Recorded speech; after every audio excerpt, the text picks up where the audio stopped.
r/askreddit. What is a time when you really weren't supposed to laugh, but just couldn't help yourself? My dad's funeral. The service had ended. We're standing in front of a church, waiting for his casket to be walked down some steps. I started to chuckle. I was thinking, wouldn't it be funny if they dropped it, and he fell out like in the movie Fatso? I told my mom, and she giggled at that thought as well. It was a much needed break from the sadness. Dad actually liked that movie as well, so he would have laughed at the thought as well. Sorry for the loss of your dad. Yep, I bet he'd laugh as well with you and your mom. As hard as that whole day was to get through, I'm glad you and your mom have the memory of that small moment between the two of you. Reminds me of Joan Rivers' story about her husband, Edgar Rosenberg's suicide. Joan's family were Jewish and so they had to have a month of mourning.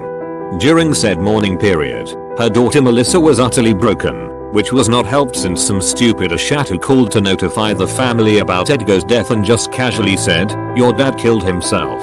As soon as the mourning period ended, they go out to this glitzy restaurant just to get out of the house. They sit down, open the menus and take a look. After a quick read, Joan turns to her daughter and says, "Melissa, sweetheart, if daddy were alive and saw these prices, he'd kill himself all over again." Joan actually credits this joke with saving her daughter from depression. Same thing happened to me when I was a teen. One of our best friends died in a car accident and they asked a group of us to be the pallbearers. While we were standing in the lobby waiting for them to bring the casket to us, I was just staring at each of my friends. For no reason, I started laughing and they all did as well. We never had any reason. I assume it's because it was the only emotion we had left to express. I was at summer camp as a kid and one of the other kids there seemed to have a slight developmental impairment. There was a fly buzzing around his head and he smacked himself in the forehead as hard as he could to try to kill the fly. He missed the fly and knocked himself backwards off the bench. I had to walk away but I was laughing so hard I could barely see. Edited because words. Well, that explains a lot. I've hit myself that hard for fun. Probably definitely a learning disability. I was in dental school. We were placing 2 implants on this 70-something old veteran guy. I was just assisting. Placing dental implants is like screwing in a lag bolt. First you drill a hole in the bone, then you screw in the implant. The dentist who was doing the procedure was drilling the hole into the bone and he just about got the drill as deep as he wanted it, but the bone hardened up and the drill was slowing down. He looks at me and says, "The bone is just too hard down there." We still have the drill in the guy's mouth but he starts flapping it up and down and making noises like he wants to say something. The dentist pulls the drill out of his bone and the patient immediately blurts out, "That's what she said." The dentist and I just looked at each other and burst up laughing. It's one of my favorite experiences from working on someone.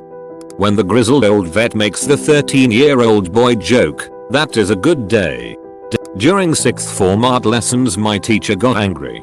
He had a habit of ranting, getting angry with his own rants, then blowing up. It was quite the entertaining spectacle. One time he was pissed off at the class for taking the afternoon so lightly. He angrily ranted his way into his deep passion of art, then stated, "When I see this rock, I don't see a rock. I see art. It drives me. It turns me on." Well, in the silent pause that followed as he realized his phrasing, I let out a single sharp snigger which erupted the class into hysterics. He nearly chucked me off the course. Does it also turn him rock hard? LMAO. I had a Spanish teacher like that. Cool guy, but he got worked up easily. One day someone wouldn't shut up during class, so teacher rang a bell he'd use as a signal to be quiet. Dude still didn't shut up, so our teacher went off on a rant about how disrespectful it was to interrupt his lesson. Blah blah blah. Then out of nowhere someone says Cesar Chavez was a cholo. Now our teacher's real pissed. He slams his bell of silence on a desk, causing the part of the bell that rings to break off and fly across the room. Everyone goes silent. Except for me. I'm laughing my ass off at Cesar Chavez being a cholo and the bell of silence now being silent itself. Grandpa's funeral. He had a bumper sticker on the bathroom mirror that said, "Old fishermen never die. They just smell like that." I started chuckling and losing the fight to suppress it when my brother asked me what was wrong with me. I whispered the phrase in his ear. Soon our whole row, right behind Grandma, was snorting and chuffing. She turned to give a few of us the stink eye when my brother whispered it in her ear. She froze, then turned back to face forward. Soon her shoulders were shaking as she fought the giggles along with the rest of us. After the service she told us Grandpa would have loved knowing what that bumper sticker caused. This is honestly a beautiful thing. I'm glad you were able to find some joy in remembering your grandfather that day. Took my GF to the ballet. Not really my cup of tea, but she was a dancer and knew she'd enjoy it. Surprisingly got quite into it as it went on until someone in the audience let out a supersonic fart. We were easily 20 rows away and felt the shockwaves as it blew past us. We both looked at each other and tried not to laugh, but we broke down in full hysterics. Weirdly, we got more dirty looks and a worse reaction than the farter. I am so glad you posted, because it reminded me of a nearly forgotten memory. So my mom really loves old churches and classical music, and one day I found this article about some local orchestra putting on a charity show at this old cathedral about 2 hours away. We get dressed up really nice, have a great dinner together, and go into the very somber Catholic church filled with super rich people coming to see this orchestra perform and donate tons of money. Now, me and my mom are completely out of our element here, but everyone is nice, and we end up getting these excellent seats. We are sitting in front of these two old women, dripping in elaborate jewelry sets and terrible perfume. They are old money rich and they look it, head to toe, and even in the way they sit and frown at everyone.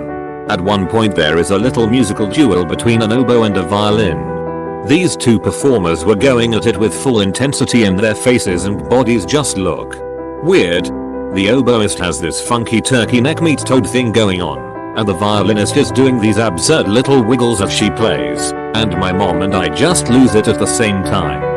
A good 3 minutes goes by of us trying to stifle laughter, and I have actual tears running down my face, and I finally can't take it anymore. I excuse myself and practically run to the bathroom, shaking with laughter. I expected my mom would settle down after I left, but just as I am leaving the stall, the door slams open and my mom comes in hysterics, snorting and crying with laughter, which of course sets me off again.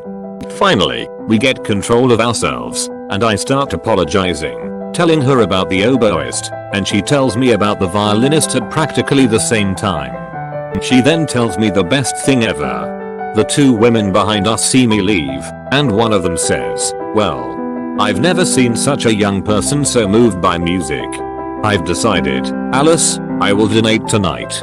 I will donate $10,000 to this church, $10,000 to the band, and another $5,000 to whatever school that girl goes to so I can fund their music program." The woman leans forward to talk to my mom, but my mom just runs off to the bathroom.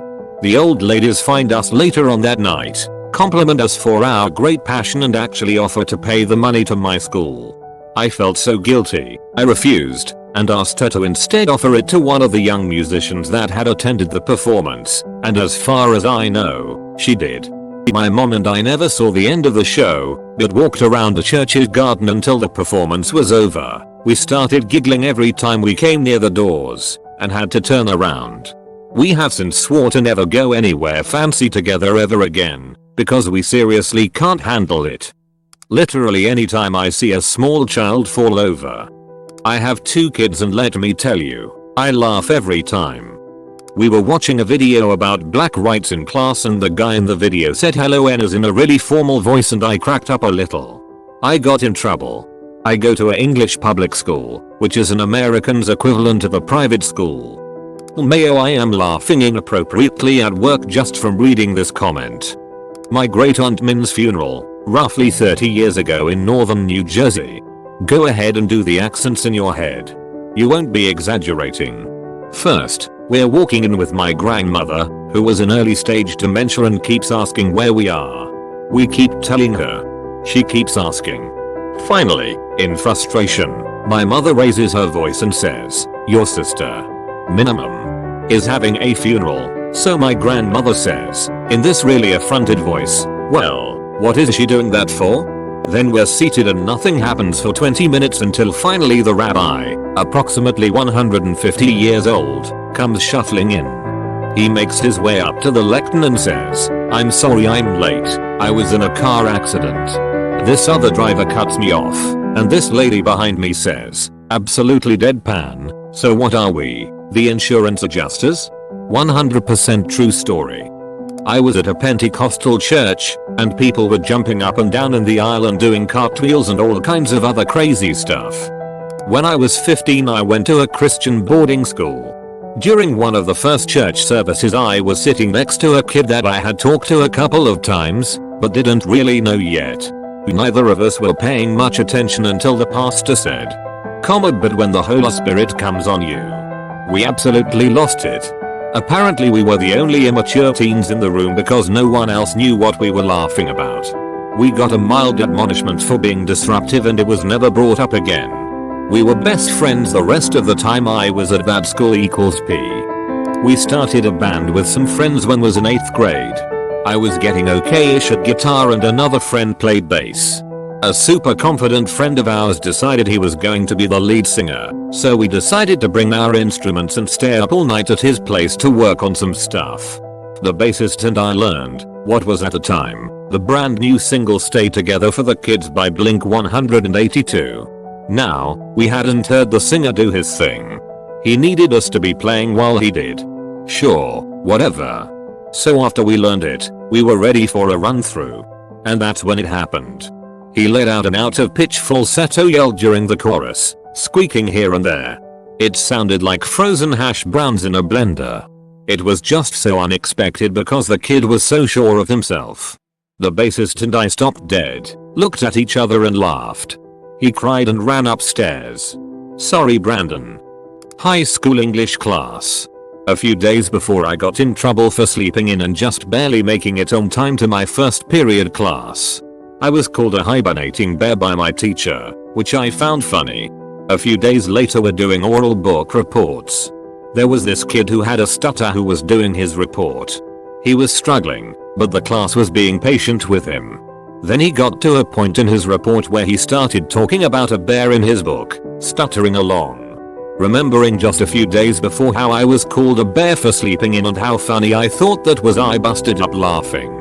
The entire class gasped in horror at me. I was not laughing at the kid for stuttering, but I realized that's exactly what it looked like, so I didn't even try to defend myself. Every time someone tells an obvious lie on the witness stand, a blast of air escapes my nostrils before I can stifle it. Judges really don't like that. My best friend called me saying that she just pulled the plug on her father and he passed away. I have known this man for years and he was practically part of my family. After she told me what it was like to pull the plug and she was sobbing, I only knew one way to ease the tension, so I asked her, have you tried turning him off and on again? She laughed while sobbing, and as did I. My great grandmother's funeral. My mother's family are full of drama queens. In that funeral, the two daughters of my great grandmother made a spectacle, but I will tell just the funny one. My grandmother's sister gone crazy and tried to wake up her mother, screaming. A group of persons came to try to calm her down, but it didn't work. So they tried to take her off of the place for take some air, but was very difficult. They managed to do it, but was necessary 4 men, one for each arm and leg. She managed to have one of her arms free, and the last scene was them taking her while she was screaming and dramatically, with one arm in direction of my great grandmother's body. I tried so hard to not laugh because even if it was a sad moment, it was hilarious. Note, she never cared about her mother when she was alive and left all the work for the other sister, my grandmother, and brother. A few years ago, there was this singing event at my dad's church, so he made me, my mom, and my brother go. We are not Christian like him. So we're sitting in the church and people are singing, and then this lady comes up. I look at the program and the song she's gonna sing is called How Beautiful Are the Feet. I was like, this is gonna be good, and I look at my mom and brother and they seem to be just as ready to hear the song as me. So this lady starts singing in the most boisterous, obnoxious, loud, shaky, operatic voice I've ever heard. How beautiful are the feet of God, exe. I started laughing hysterically. I looked at my brother and he was laughing too. I looked at my mom and she was trying her best to stay straight-faced. We all ended up laughing in my dad's church that night. I was in outpatient treatment and there was a kid who was pretty introverted. He didn't really talk to anyone, always had a hood up, went out of his way to never interact with anyone. Socially kind of awkward. Anyway, there was a girl going on and on about how she doesn't trust other females and only hangs out with guys, are not like a theathurginals etc. Anyway, she's going on and on and on, and all of a sudden this kid stands up and just screams at her to shut the fuck up. We were all kind of taken aback, and she of course snapped back all ghetto when he finally turned to rush out of the room and ended up tripping on a chair and flailing to the ground. I fucking lost it. I was trying so hard to keep it together, but the whole situation was so absurd, and then how dramatically he tripped just sent me over the edge. I thought other people were going to find it as funny, but they were just kind of shocked. Another time I was in a mall food court and these two girls broke out in a fight, and one of the girls had a decorative cookie tin you get at Christmas and started wailing on the other girl with it. I was dying laughing and their friends were crying and freaking out. It sounded like a bunch of birds going apeshit. My cousin, during her dad's funeral, the preacher said something along the lines of, "If Uncle could say something to every one of you today, it would be to accept Jesus into your hearts." Yeah, that would be one of the absolute last things anyone would expect Uncle to say to anyone ever. I was sitting behind her, and she snickered really loudly, and her mom responded in kind but tried to stifle it somewhat. I think about that a lot. My cousin is awesome. I was telling my therapist the first time I visited the depression jokes and stuff and was laughing playing it off, but then I was taken out of the room and my mother was questioned and they called me back in and basically told me I needed to be put into a hospital ASAP. Once in my apprenticeship we smoked a fat joint in our dorm with a guy. He told us how the song that's playing now reminds him how his former girlfriend killed herself. He was completely serious, but me and my friend were stoned as fuck. Like really baked, and we couldn't help but giggle at him. That was awkward as fuck, but we really couldn't help it. I feel bad about it even today. But the exact fact that it wasn't a laughing matter at all made us laugh. Fortunately the guy was stoned AF too, and even he laughed with us after a while. He really was a nice guy. And we spent many nice evenings with him even after all that. I was watching The Revenant. Tom Hardy constantly refers to the natives as tree niggers. It was so ignorant and hateful that I couldn't help but laugh at the fact something can still offend me. Sad story of my sister-in-law being a victim of the opioid crisis. She loved life and had a dark sense of humor. I was with my wife and her parents at the funeral home going over the details. My mother-in-law pulls out her checkbook to write the check for the funeral director. It is check number 666. We all have a good laugh. Sil would have loved it. The director didn't know what to make of us.